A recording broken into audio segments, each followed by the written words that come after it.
చంద్రబాబు గారి 100 రోజులు పరిపాలన. 100 రోజుల్లో చంద్రబాబు గారు ఏమి చేశారు అంటే, శిశుపాలుడు తప్పులు లెక్కబెట్టినట్టు జగన్మోహన్ రెడ్డి గారి తప్పులను, అవినీతిని, దోపిడీని శ్వేతపత్రాల్లాగా చూపించారు. వైఎస్ఆర్ గారి పేరును ఎక్కడ వీలైతే అక్కడ తొలగించారు. వైఎస్ఆర్ గారి విగ్రహాలను ధ్వంసం చేశారు. మరి చంద్రబాబు గారు హామీల విషయంలో ఏం చేశారు అంటే సున్నా అనే చెప్పాలి. కూటమి సర్కార్ ఈ 100 రోజుల పరిపాలన ఎలా ఉంది అని చూసుకుంటే 100కి 0 అనే చెప్పాలి. ఎందుకంటే వాళ్ళు అత్యధికంగా బ్యాంక్ చేసిన వాగ్దానాలు సూపర్ 6, చంద్రబాబు గారి సూపర్ 6. చంద్రబాబు గారు చెప్పిన మాట, 100 రోజుల్లో మేము రాష్ట్రాన్ని గాడిలో పెడతాము, 100 రోజుల్లో మేము పక్కా యాక్షన్ ప్లాన్ రూపొందిస్తాము, 100 రోజుల్లోనే మేము అద్భుతాలు చేస్తామని చెప్పిన చంద్రబాబు గారు 100 రోజులు దాటిపోయినా కూడా ఇప్పటి వరకు సూపర్ 6లో ఒక్క వాగ్దానం కూడా ఇంతవరకు అమలు కాలేదు. ఎందుకు సార్ అని అడుగుతున్నాం. మోడీ గారి డైరెక్షన్ లో చంద్రబాబు గారి 100 రోజుల సినిమా అటర్ ఫ్లాప్.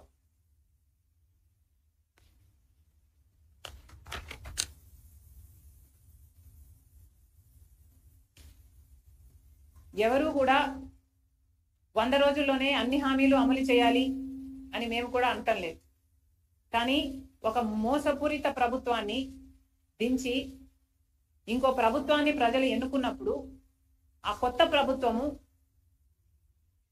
వాళ్ళ పక్షాన నిలబడుతుందని ఎంతో ఆశగా ఓట్లేసినప్పుడు కనీసం మీరు ఇచ్చిన వాగ్దానాలలో ఒక్కటి కూడా నిలబెట్టుకోకపోవడం వెరీ డిసప్పాయింటింగ్. చంద్రబాబు గారి సూపర్ 6లో మొట్టమొదటిది రైతులకి 20,000 రూపాయలు ప్రతి ఏడాది ఇస్తామన్నారు. అన్నదాత సుఖీభవ అనుకుంటా దాని పేరు. మరి ఎంతో మంది రైతులు, కనీసం 50 లక్షల కుటుంబాలు ఈ పథకం కోసం ఇంకా ఎదురు చూస్తూనే ఉన్నారు.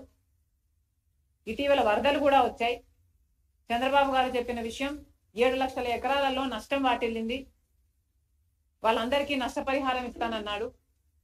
17వ తేదీ లోపల అది విడుదల కూడా చేస్తానన్నాడు. ఆ 17 కాస్త దాటిపోయింది. ఇంతవరకు ఆ నష్టపరిహారమే ఇంకా ఇవ్వలేదు. ఇక సూపర్ 6లో చెప్పిన రైతులకి 20,000 రూపాయలు చంద్రబాబు గారు ఎప్పుడు ఇస్తారో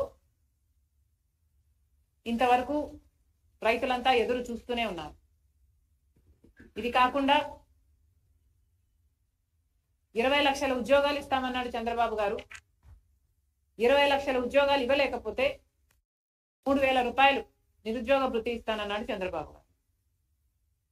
20 లక్షల ఉద్యోగాలు